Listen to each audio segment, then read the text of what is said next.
अस्सलाम वालेकुम स्टूडेंट्स। आज का हमारा टॉपिक है wired and wireless networks. Wired network computing terminology में है जी कि आपने कोई भी नेटवर्क बनाते हुए, लोकल एरिया नेटवर्क बनाते हुए जिस मीडियम को यूज़ करना है वो मीडियम अगर फिज़िकली वायर की सूरत में होगा तो इसे आप क्या कहेंगे, ये आपका एक वायर्ड नेटवर्क है। और अगर आप वायर के बजाय आप राउटर्स को या कोई और डिवाइस यूज़ कर रहे हैं सिग्नल्स के ट्रांसमिट के लिए, जिसके ज़रिए आप डाटा को ट्रांसमिट कर सकें, तो आप उसे कहेंगे जी ये हमारा क्या है, वायरलेस मीडियम है। Wireless devices communicate over the air, ठीक है। इनके लिए वायर्ड सेटअप की ज़रूरत नहीं होती या फिज़िकल केबल्स की ज़रूरत नहीं होती। वायर्ड कम्युनिकेशन ऐसी कम्युनिकेशन है जिसमें आपने ट्रांसमिशन ऑफ डाटा करनी है ओवर द वायर्ड नेटवर्क, ठीक है। इसकी एग्जांपल है कि आपके पास टेलीफोन नेटवर्क्स हैं, केबल टेलीविज़न है या इंटरनेट एक्सेस है, फाइबर ऑप्टिक्स कम्युनिकेशन है। ये सारी चीज़ें किस में आ रही होती हैं, आपके वायर्ड नेटवर्क में। जैसे आपके पास इलेक्ट्रिसिटी की वायर्स हैं या आपके पास टेलीफोन की वायर्स हैं, ये सारी क्या हैं, आपके पास एक वायर्ड नेटवर्क बना रही होती हैं। नेक्स्ट है जी आपके पास वायर्ड टेक्नोलॉजी।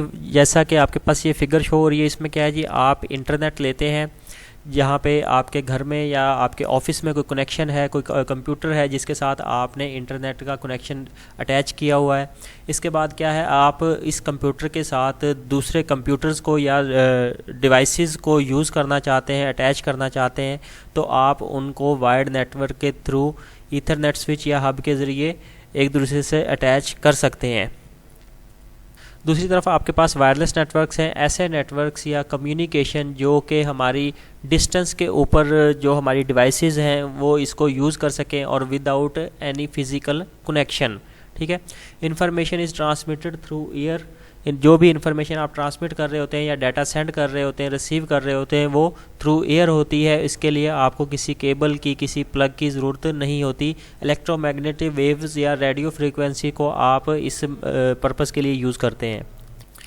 आपके पास डिफरेंट टाइप्स हैं वायरलेस कम्युनिकेशन के लिए, जिनमें आपके पास सैटेलाइट कम्युनिकेशन है, इंफ्रारेड कम्युनिकेशन है, जो कि जिस तरह आप छोटे मोबाइल्स पुराने होते थे उनमें आप यूज़ कर रहे होते थे।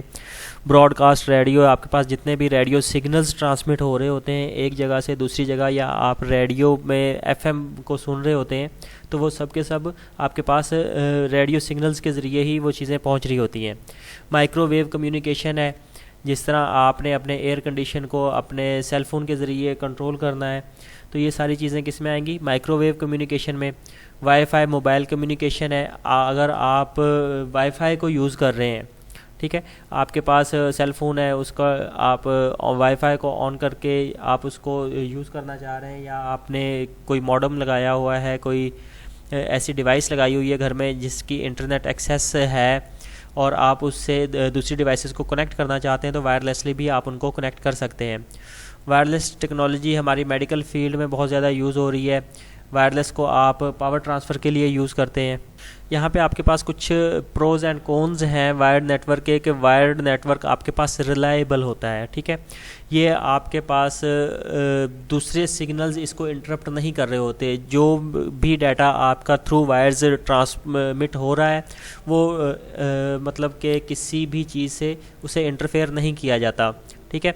इसमें क्या है, आपकी जो वायर्स आप यूज़ कर रहे होते हैं मोस्टली ट्विस्टेड पेयर या कोएक्सियल केबल, तो वो क्या है, उनकी प्राइस आपके पास लो होती है। हाई लाइफ एक्सपेक्टेंसी है जी, आपके पास जितनी भी वायर्स हैं वो मोस्टली ज़्यादा देर तक इस्तेमाल हो रही होती हैं, सालों चल जाती हैं। हाई स्पीड होता है इंटरनेट, जो भी आप वायर्ड नेटवर्क में यूज़ कर रहे हैं वो हाई स्पीड होता है, जबकि आप वायरलेस में अगर यूज़ कर रहे हैं तो वो इतना स्पीड आपको प्रोवाइड नहीं कर रहा होता। वो लिमिटेड डिस्टेंस तक तो आपको हाई स्पीड प्रोवाइड करता है, लेकिन उसके बाद उसकी स्पीड स्लो हो जाती है। क्वालिटी ऑफ सर्विस है जी, जब भी आप वायर्ड नेटवर्क यूज़ करेंगे तो आप कहेंगे कि हमने इसको एक क्वालिटी स्टैंडर्ड के ऊपर मैयर किया हुआ है या क्वालिटी स्टैंडर्ड के ऊपर इसको बनाया है। इसके कॉन्स में है जी कि ये मॉइस्चर से या वेदर कंडीशन से अफेक्ट हो सकता है, ठीक है। जिस तरह आपकी वायर्स हैं, अगर वो वायर आपकी पोर्ट में नहीं लगी हुई और वहाँ पे मॉइस्चर आ गया है तो वो उससे अफेक्ट हो सकता है। Can be affected by noise, ये आपकी जो भी मशीनरी है उससे अगर नॉइज़ हो रहा है या इलेक्ट्रोमैग्नेटिक वेव्स प्रोड्यूस हो रही हैं, तो फिर आपका मीडियम इस चीज़ को गेट करेगा और आपका जो भी डाटा ट्रांसफ़र है वो अफेक्ट हो रहा होगा।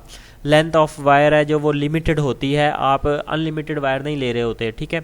जो भी आपने नेटवर्क बनाना है वहाँ पे आपके पास क्या है जी, वायर की लिमिट, एक लिमिट तक आप वायर को बिछाते हैं, उसके बाद क्या है आपको वहाँ पे कोई ना कोई उसका रिपीटर इंस्टॉल करना पड़ता है। वायरलेस नेटवर्क जी जहाँ पे आपके पास प्रोज हैं वहाँ पे क्या है आपके पास ये कन्वीनियंट होता है, इसे इजी टू यूज़ है, ठीक है। इसकी रेंज क्या है जी, डिफरेंट रेंजेस होती हैं, वो आपकी प्राइस के ऊपर डिपेंड कर रही होती हैं कि आपने राउटर कितनी अच्छी टाइप का लगाया हुआ है, आप उसको कितनी लिमिट प्रोवाइड करना चाह रहे हैं, हाई लाइफ एक्सपेक्टेंसी, ठीक है। आप इससे एक्सपेक्ट करते हैं कि इसकी लाइफ ज़्यादा होगी। मोस्टली जो राउटर्स हैं वो रूफ़ के पास इंस्टॉल किए जाते हैं ताकि उन तक फ़िज़िकल डिस्टेंस जो है वो बना रहे और कोई बार बार उनको छेड़े ना। तो ये क्या है, इनकी हाई लाइफ एक्सपेक्टेंसी होती है।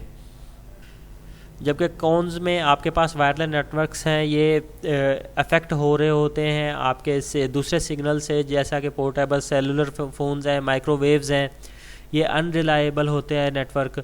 इसकी प्राइस भी हाई होती है क्योंकि जितनी भी आपने इसको रेंज प्रोवाइड करनी है तो क्या है आपको उसके इतने ही आपको राउटर्स इंस्टॉल करने पड़ेंगे या आपको रिपीटर्स इंस्टॉल करने पड़ेंगे, तो आपकी प्राइस इंक्रीज़ होती जाएगी।